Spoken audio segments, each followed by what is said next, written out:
Pollution बढ़ रहा है। सरकार ने भी ग्रैब 4 लगा दिया है और सुप्रीम कोर्ट ने भी इंटरफेयर किया है। खास की और जो मास्क की यूज़ है ये बहुत ही कायदे से करना चाहिए और बिना मास्क के तो बच्चे और ओल्डर पर्सन्स ये तो है ही, इवन जो यंग एज के भी ग्रुप्स है उनको भी मैं एडवाइस करूँगा कि मास्क पहन के ही फॉर अ कमिंग टाइम आप लोग मेनली दिल्ली एनसीआर में चले। लगातार पेशेंट्स को देख रहे हैं, आपको किस तरह के पेशेंट मिल रहे हैं? यंग एज ग्रुप में आई इचिंग थोड़ा आ रहा है कुछ दिनों से, इवन नासल कंजेशन भी आ रहा है। कफ कोल्ड तो दिल्ली का सर्दी में बहुत कॉमन है। पॉल्यूशन की वजह से ऐसी कौन कौन सी बीमारी हैं जो बिल्कुल दोबारा से उभर सकती हैं? और कोई भी respiratory tract infection and it leads to COPD.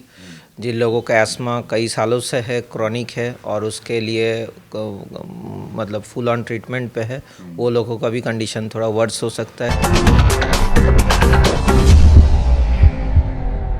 नमस्कार, मैं हूं प्रवीण और आप देख रहे हैं हमारा खास कार्यक्रम हेलो डॉक्टर। और जैसा कि आप जानते हैं कि सर्दियों की शुरुआत हो चुकी है और पॉल्यूशन अपनी चरम पर है।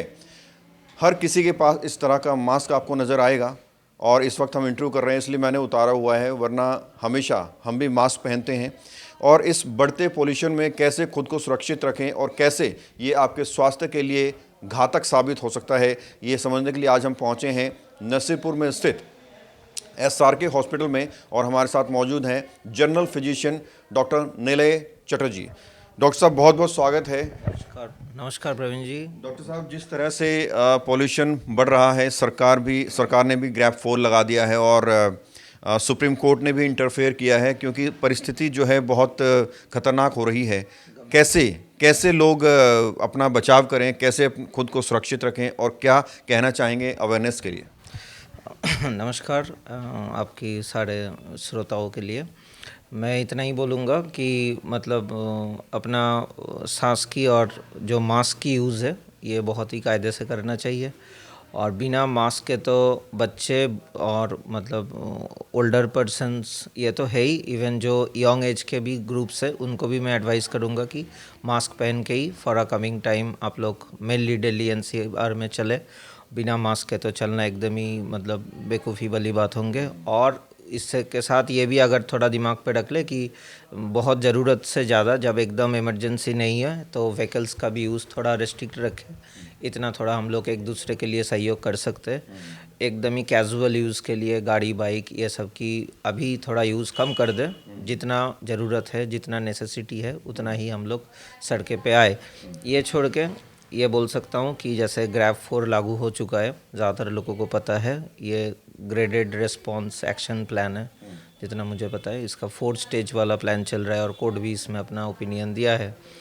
स्टिल इसके आगे बच्चों को तो बहुत ज़्यादा ही सतर्क होना चाहिए। अगर मेडिकल प्रैक्टिस व्यू में बच्चे सबसे ज़्यादा वल्नरेबल ग्रुप में है। मेनली उनमें से आई का जो इरिटेशन, कभी कभार विदाउट कॉज एनी कफ, हाँ, प्रोडक्टिव और नॉन प्रोडक्टिव में भी, और मेनली उन लोगों का थोड़ा जलन ये सब हो सकता है। तो ये सब कंडीशन में थोड़ा मॉडरेट वार्म, जिसको ल्यू को हम बोलते हैं, ऐसे वार्म वाटर से बार बार मुंह को धोए और आँख साफ रखे और ऐसे फार्मासिस्ट या अनऑथराइज्ड या अनरिकॉग्नाइज्ड कोई भी मेडिसिन की यूज़ ना करे। ठीक है डॉक्टर साहब, आप लगातार पेशेंट्स को देख रहे हैं, आपको किस तरह के पेशेंट मिल रहे हैं आजकल जो पॉल्यूशन से इम्पैक्टेड हैं? क्या कुछ वो शिकायत कर रहे हैं, क्या कुछ सिम्टम बता रहे हैं? देखिए, मेनली यंग एज ग्रुप में आई इचिंग थोड़ा आ रहा है कुछ दिनों से, इवन नासल कंजेशन भी आ रहा है। कफ कोल्ड तो दिल्ली का सर्दी में बहुत कॉमन है। और ये छोड़ के जो ओल्ड एज ग्रुप से बिलोंग करते हैं, they are really prone to COPD type sign and symptom and problem. तो ओल्ड एज पर्सनस को भी यही मैं एडवाइस दे सकता हूँ कि बिना नेसेसिटी या बिना बहुत ही इमरजेंसी कॉज के बिना आप घर से बाहर ना निकलें। तो जो बुजुर्ग लोग हैं, जो बच्चे लोग हैं, उनको ज़्यादा खतरा है। और पॉल्यूशन की वजह से ऐसी कौन कौन सी बीमारी हैं जो बिल्कुल दोबारा से उभर सकती हैं और ज़्यादा प्रॉब्लम लोगों को फेस करनी पड़ सकती है?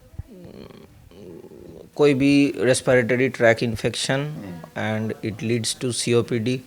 जिन लोगों का एस्मा कई सालों से है, क्रॉनिक है और उसके लिए फुल ऑन ट्रीटमेंट पे है, वो लोगों का भी कंडीशन थोड़ा वर्स हो सकता है।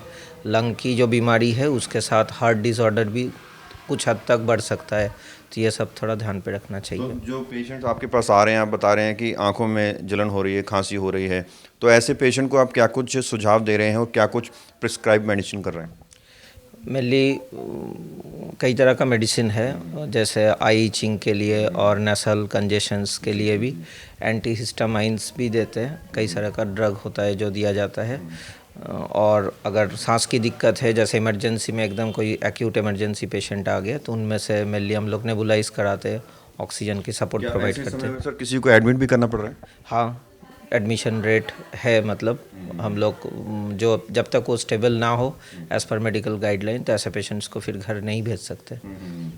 ऐसे में सर खान पान तो आपने बताया है, और जो एक्सरसाइज है, फिजिकल एक्सरसाइज कितनी इंपॉर्टेंट रहती है ऐसे टाइम पे? फिजिकल एक्सरसाइज इंपॉर्टेंट है, वॉकिंग भी इंपॉर्टेंट है, लेकिन इसी चीज़ का फिर ध्यान रखना चाहिए कि एयर क्वालिटी इंडेक्स भी पोर है, तो इसीलिए अननेसेसरी टाइम बाहर ना रहिए, ज़्यादातर घर पे रहिए।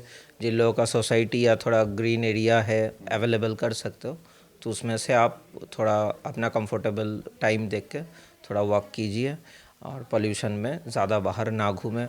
स्मोक का यूज़ एकदम रेस्ट्रिक्टेड है, धूम्रपान बहुत ज़्यादा डेंजरस है इस टाइम पे।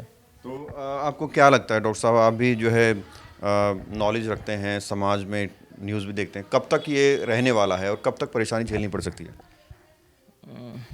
ये तो थोड़ा डिपेंड कर रहा है मल्टीपल फैक्टर्स पे, लेकिन जो हम लोग प्रैक्टिस में कुछ साल से देख रहे हैं, थोड़ा विंटर जब थोड़ा और पीक पे आ जाएंगे, बाई फ्यू डेज अगर पीपल्स भी थोड़ा अवेयर हो जाएंगे, व्हीकल का यूज़ थोड़ा रेस्ट्रिक्टेड कर देंगे, तो वी होप कि दिल्ली में ये सुधार आ जाएगा कुछ ही दिनों में। जो लोग भी आपको देख रहे हैं डॉक्टर निलय, और आपसे कंसल्ट करना चाहते हैं, मिलना चाहते हैं, तो श्री राधा कृष्णा हॉस्पिटल में आपका ओपीडी का समय क्या है और कौन कौन से दिन आप बैठते हैं? मैं श्री राधा कृष्णा हॉस्पिटल में जनरली डेली मॉर्निंग बैठता हूँ, संडे भी अवेलेबल हूँ, मॉर्निंग आवर्स जैसे 10 to 10:30 to 2 PM। और यहाँ कोई आता है हॉस्पिटल में, क्या कुछ फैसिलिटीज़ हैं, क्या कुछ खासियत है? मल्टीपल स्पेशलिटी हॉस्पिटल है, basic medicine, surgery, gynae, ortho, जो बेसिक स्पेशलिटीज़ है, सारे सीनियर डॉक्टर्स अवेलेबल है। बहुत बहुत शुक्रिया बात करने के लिए, अपना कीमती समय देने के लिए सर। Thank you. तो ये थे हमारे साथ डॉक्टर निलय चटर्जी, जिन्होंने बताया कि पोल्यूशन में आप कैसे अपना ध्यान रख सकते हैं, कैसे अपने बच्चों का ध्यान रख सकते हैं, और बुज़ुर्गों को ख़ास तौर पर परेशानी ज़्यादा हो सकती है, तो उनके लिए डॉक्टर साहब ने कहा है कि कोशिश करें कि घर में ही रहें, और बहुत ज़्यादा ज़रूरत होने पर ही बाहर निकलें, वो भी मास्क लगाकर। कैमरा जर्नलिस्ट प्रशांत साथ प्रवीण, इंडिया टाइम 24 न्यूज़। खबरों से खबरदार रहने के लिए चैनल को सब्सक्राइब करें और प्रेस करें बेल आइकन।